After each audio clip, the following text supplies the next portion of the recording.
লোকজনদের একটু উৎসাহ দেওয়া এবং এই যে জুলাই আগস্টে যে আমাদের এই ছোট ছোট শিশু এবং যুবক যুবতী এই যে শহীদ হয়েছে প্রায় 1400 কোথাও বলে 2000, এই এদের স্মৃতি উপলক্ষে আমাদেরকে স্মরণ করে এবং যারা আহত আছে তাদের মঙ্গল কামনা করে তারা যাতে সুস্থ হয় এই দোয়া করা হয়েছে। এবং এই উপলক্ষে ঈদে আসছে, সবাই ছুটিতে আসছে একটু আনন্দ দেওয়ার জন্য এবং তাদের স্মরণে এটা আয়োজনটা করা হয়েছে। আশা করি তরুণরা যারা বিপদগামী পথে আছে এই খেলাধুলার মাধ্যমে তাদেরকে আমরা ফিরিয়ে আনার চেষ্টা করব, যে মাদক মুক্ত হয় যাতে এবং এলাকা যাতে এই যে কিশোর গ্যাং বিভিন্ন এলাকায় আগের পূর্বের সরকারের সময় তৈরি হয়ে আছে, আমরা চেষ্টা করবো এই কিশোর গ্যাং থেকে তারা সব পড়াশোনার দিকে বা খেলাধুলার দিকে ফিরে যায়। এই জন্যই এই উদ্যোগটা নেওয়া। খেলাধুলা হলো ঐক্যের প্রতীক, ভ্রাতৃত্বের প্রতীক।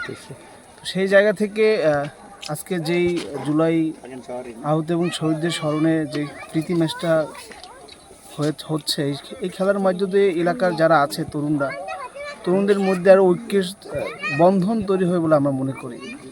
এবং আমাদের সামনের বাংলাদেশে আমাদের সুশৃঙ্খল একটি তরুণ প্রজন্ম দরকার এবং তরুণ প্রজন্মের ভ্রাতৃত্ববোধ থাকতে হবে। আমরা দেখেছি বিগত দিনে যে তরুণদের মাঝে মানে রাষ্ট্র যে কোনোভাবে মাদককে উৎসাহিত করা হয়েছে। পলিটিক্যাল পার্টিগুলো তারা অবাধ মাদকের ব্যবসা করছে, অনেক পলিটিক্যাল পার্টির নেতা তারা মাদক ব্যবসায়ী।